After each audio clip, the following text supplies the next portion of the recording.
भगवद गीता अध्याय 1 श्लोक 6। युधामन्युश्च विक्रांत उत्तमौजाश्च वीर्यवान सौभद्रो द्रौपदेयाश्च सर्वे एव महारथाः 6। हिंदी अनुवाद।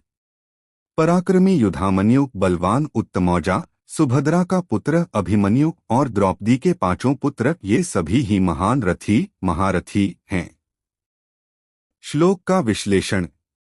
इस श्लोक में दुर्योधन अपनी सेना के गुरु द्रोणाचार्य को पांडवों की सेना में मौजूद कुछ और महान योद्धाओं के बारे में बता रहा है।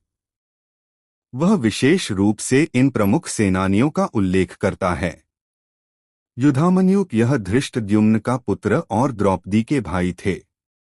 इन्हें अत्यंत पराक्रमी और वीर योद्धा माना जाता था। ये पांडवों की सेना में एक महत्वपूर्ण स्थान रखते थे।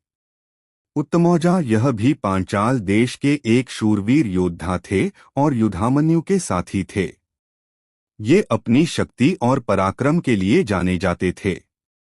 सौभद्रो यह सुभद्रा और अर्जुन के पुत्र अभिमन्यु का उल्लेख है। अभिमन्यु महाभारत के सबसे वीर और युवा योद्धाओं में से एक थे, जिन्होंने अकेले ही कई महान योद्धाओं का सामना किया था। उनकी वीरता और युद्ध कौशल अद्वितीय थे। द्रौपदेयाश्च द्रौपदी के पुत्र यह द्रौपदी के पांचों पुत्रों प्रतिविंध्य, सुतसोम, श्रुतकर्मा, शतानिक और श्रुतसेन का सामूहिक उल्लेख है। ये सभी भी अपने पिता युधिष्ठिर, भीम, अर्जुन, नकुल, सहदेव के गुणों के कारण युद्ध में अत्यंत पराक्रमी और कुशल थे। श्लोक का महत्व। यह श्लोक दुर्योधन की चिंतित मानसिकता को और पुष्ट करता है। वह द्रोणाचार्य को पांडवों की सेना में एक एक करके महारथी महान योद्धा जो अकेले ही हजारों सैनिकों का सामना कर सकते हैं की उपस्थिति का एहसास करा रहा है।